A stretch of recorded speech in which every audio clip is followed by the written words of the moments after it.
Salam, hər vaxtınız xeyir olsun əziz şagirdlərimiz. 6-cı siniflər üçün hazırlanmış sınaq toplusundan monitoring 8 riyaziyyat suallarının izahlarına baxırıq. Deməli, ilk sualımız belədir ki, fiqurun sahəsini tapın deyir.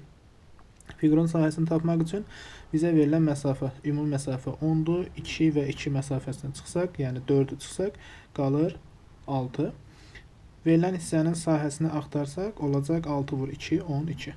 Aşağıdakı hissənin sahəsini axtarsaq, 5-i 10-a vuruq, cəmi 50 tapırıq. 50 ilə 12-nin cəmini toplasaq, ümumi nəticəmiz 62 olacaq. Doğru variantımız D variantı. Şəkildə ABCD və DE FG kvadratlar verilmişdir. AE 2 məsafəsinə bərabərdir, FG 3-ə bərabərdir. Kvadratın sahələri cəmini tapın. Deməli, BC məsafəsi 2 ilə 3-ün cəminə bərabərdir, 5 olur. Birinci kvadratın sahəsi 5-in kvadratı 25 edəcək. Digər kvadratın sahəsi isə 3-ün kvadratı 9 edir və bunların cəmini tapdıqda cavab 34 edəcək.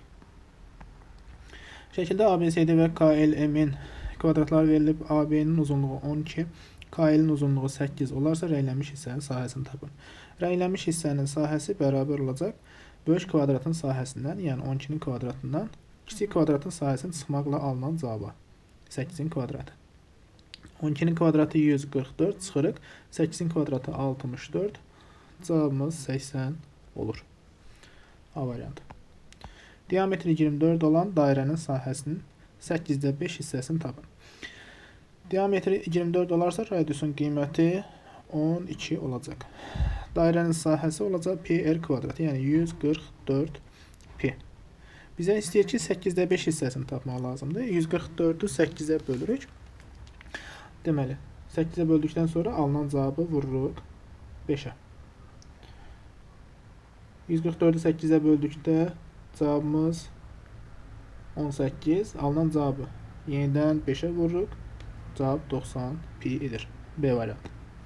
Çevrənin uzunluğu 10 pi. Deməli, 2 pi r məsafəsi 10 piyə bərabərdir. Hər birində 2 piyə bölsək, radiusumuzun qiyməti 5-ə bərabər olacaq. Dairənin sahəsini istədiyinə görə dairənin sahəsi pi r kvadratdır, yəni olacaq 25 pi. A variantı. Radiusu 16 olan dairənin sahəsinin 4də 1 hissəsini tapın. Deməli, 4də 1-i vururuq. Pi vurulsun radiusun kvadratı. Radius 16 kvadratı eləyəcək 256. 256-nı 4-ə bölürük, eləyəcək 64 pi. D variantı. Oturacağın radiusu 5, hündürlüyü 8 olan silindrin yan səthinin sahəsini tapın deyir. Yan səthinin sahəsini taparkən 2 vurulsun, pi vurulsun, radiusun qiymətini 5 verir. Bir də hündürlük 6. Bunları bir-birinə vurduqda cavabımız 60 pi edəcək. D variantı. Tam səthinin sahəsi 20, oturacağın sahəsi 4 pi olan silindrin yan səthinin sahəsini tapırıq. Silindrin tam səthinin sahəsi, daha doğrusu yan səthinin sahəsini taparkən tam səthinin sahəsindən çıxırıq oturacağın sahəsinin 2 mislinə. 20 pi'dən daha doğrusu çıxırıq 2 vur 4, yəni 8 pi'ni. Doğru cavabımız 12 pi. D variantı. Silindrin yan səthinin sahə düsturu 2 pi r oturacağın uzunluğu hündürlüyə vururuq, edəcək D variantı. 2 pi r h. Silindrin yan səthinin sahəsi 30 pi, oturacağın sahəsi 5 cm olarsa hündürlüyünü tapın. Deməli, hündürlüyün qiyməti bərabər olacaq. Yan səthinin sahəsi, yəni 30 pi bölünsün radius. Deməli 2 pi r-h idi. 2 pi bir də radiusa vururuq, 5 eləyəcək. Diqqət edək bir də. Deməli, yan səthinin sahəsi bizə 2 pi r-h verilir. Buradan hündürlüyü tapanda yan səthinin sahəsi 30 pi-ni 2 pi r-ə bölməliyik.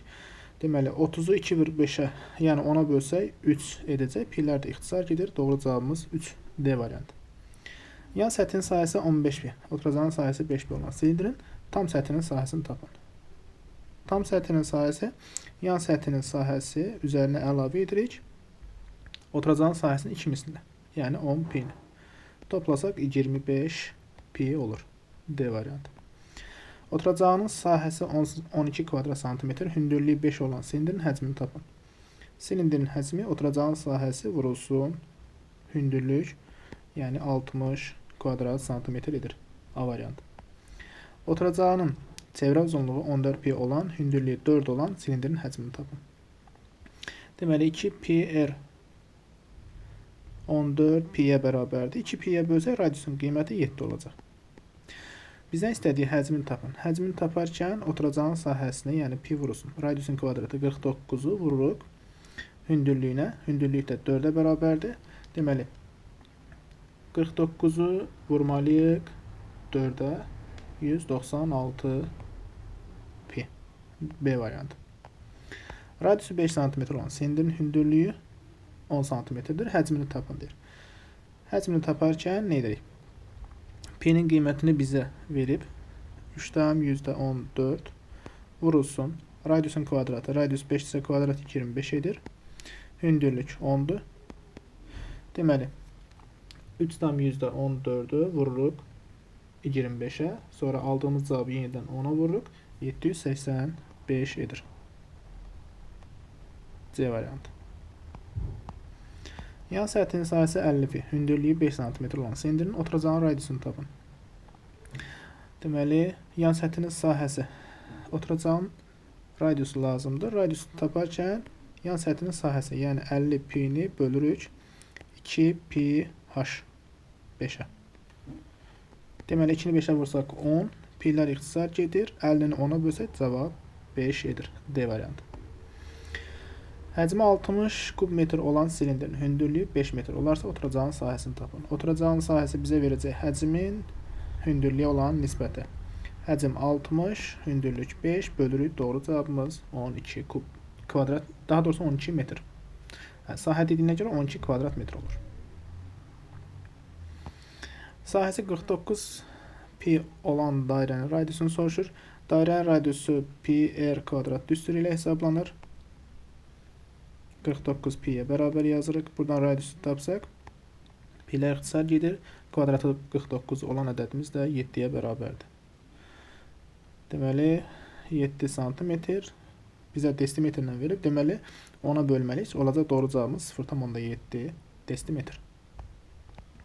Oturacağın radiusu 2 metr, hündürlüyü 3,5 çən su ilə doludur. Bu çənin həcminin 75% qədər su axıdıldı. Neçə litr su qaldı? Əvvəlcə həcminə baxaq. Həcmini hesablayanda. Deməli, 3,14-ü vururuq radiusun kvadratına, yəni 4-ə vururuq hündürlüyə, 3,5-ə. Aldığımız cavab, deməli, 3,14-ü vurduq 4, sonra yenidən 3,5-ə vururuq 43,96. 43,96. Bu oldu ümumi həcmi. 75% qədər axıdıldı deyirsək, qalan su 25% olur. 25%-ni tapaq.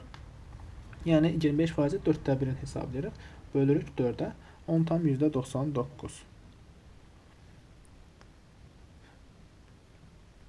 A variantı. Fiqurun sahəsini tapın. Fiqurun sahəsini taparkən yenidən 4-lər var. Toplasaq 8, 20-dən 8 çıxsaq 12. 12. Uzunluğu 12-dir. Eni 4-ə bərabərdir. 4-ü 12-yə vursaq 48 edir. Aşağının sahəsini hesablayanda 20-ni 10-a vuruq 200 edir. Və toplasa 200 ilə 48-in cəmi 248 kvadrat santimetr. Rənglənmiş üçbucağın sahəsini tapın deyir. Rənglənmiş üçbucaq körbucaqlı üçbucaqdır. Deməli 16-nı əvvəlcə yarıya bölüb, məsafələr göründüyü kimi bir-birinə bərabərdir. Yarıya bölsək edəcək 8. Sonra yenidən 8-i yarıya bölüb 4 edir. Deməli, oturacağının uzunluğu 4-dür sahəsini taparkən. Hündürlüyü isə 16-ya bərabərdir. Vururuq 16-ya, bölürük 2-yə. Cavabımız 32. B variantı. Bilik yarışında iştirak edən 80 şahiddən 16-sı yarım final mərhələsində vəsiqə qazanıb. Yarışda iştirak edən şahidlərin neçə faizi yarım finalda iştirak edəcək? Yarım finalda iştirak edəcək 16 nəfərdir, ümumi 80 nəfərdir. Birinci ədədi ikinciyə bölüb 100%-ə vurmaq lazımdır. Cavabımız 20%-dir. Növbəti sualımız. Paralleloqramın sahəsini tapın deyir. Paralleloqramın sahəsini tapanda 5-ə 10-a vurmaq lazımdır. Doğru cavab edəcək 50 kvadrat santimetr. Deməli, keçirik növbəti sualla. Verilənlərə görə B çıx 2A minus C-ni tapın deyir. A ilə C bir-birinə bərabər olduğuna görə biz bunu B çıxılsın 2A çıxılsın A kimi yazsaq olacaq. B çıxılsın 3A. Və ardınca A-nın qiyməti 180-dən 150-ni çıxaraq tapırıq, 30 edir. A-nın qiyməti 30 edəcək. B-nin qiyməti isə 150-nin özünə bərabərdir. Bizim edəcəyimiz nədir? 150 dərəcədən çıxırıq. 3 vurulsun 30, 90 dərəcəni. Fərqimiz bərabər olacaq 60 dərəcəyə. Növbəti sualımız paralleloqramın tərəfləri 20 və 24 olur. Paralleloqramın tərəfinə çəkilən hündürlüyü 12 olarsa, digər hündürlüyü tapın. Deməli, ilk üçbucağı, daha doğrusu paralleloqramı bu şəkildə qursaq, tutaq ki, tərəflər 20, 24-dür. Digər biz hündürlüyü çəksək ki, bunun uzunluğu 12-yə bərabərdir. Digərinə çəkilən hündürlüyü tapmaq lazımdır. Deməli, 12 vurulsun 20 bərabər olacaq. X vurulsun 24-ə. Buradan X-i tapsaq, 12-ni 20-yə vurub 24-ə bölməliyik. Cavabımız 10 edəcək. Deməli, bizdə paralleloqramın şərtinə görə, deməli, 12 20-yə tərəfə çəkilir, 10 24 tərəfə çəkilir. Bir qayda var ki, paralleloqramın kiçik tərəfinə çəkilən hündürlük böyük olmalıdır, böyük tərəfinə çəkilən hündürlük kiçik olmalıdır. Bu şərti ödəyir. Deməli, X-in qiyməti 10 ola bilər. İkinci bir hala baxsaq, ikinci bir halda deməli, şəklimiz belə bir qaydada ola bilər. Deməli, aşağı məsafəmiz 24 olsun, 12 olsun. Digəri isə 20 və X olsun. Y ilə götürək. Bu zaman sahəni hesablasaq olacaq. 24 vurulsun 12 bərabər 20 vurulsun Y. Buradan Y-in qiymətini axtarsaq, deməli, 12-ni 24-ə vurub, alınan cavabı 20-yə bölmək lazımdır. Bu da 14,4 edir. 14,4. 14,4 deməli, 12-dən böyükdür. Bu səbəbdən də kiçik tərəf çəkilən hündürlük ola bilər. Və burada digər hündürlük santimetr olar. Həm 10 ola bilər, həm də ki, digər 14,4-ü götürə bilərik. Məktəbdəki riyaziyyat dərnəyində 25 şagird, fizika dərnəyində isə 18 şagird iştirak edir. 10 şagird həm riyaziyyat, həm də fizika dərnəyində iştirak edir. Yalnız riyaziyyat və yalnız fizika dərnəyində iştirak edən şagirdlərin sayını tapın. Deməli, edəcəyimiz nədir? 2 fərqli çevrə götürsək, birini riyaziyyat, digərini fizika şagirdləri olaraq qeyd eləsək, burada riyaziyyatda 25 şagird var. Qeyd edək bunları. Deməli, riyaziyyatda 25 şagird var. Fizikada isə 18 şagird iştirak edir. Deyir ki, 10 şagird həm riyaziyyat, həm də fizikada iştirak edir.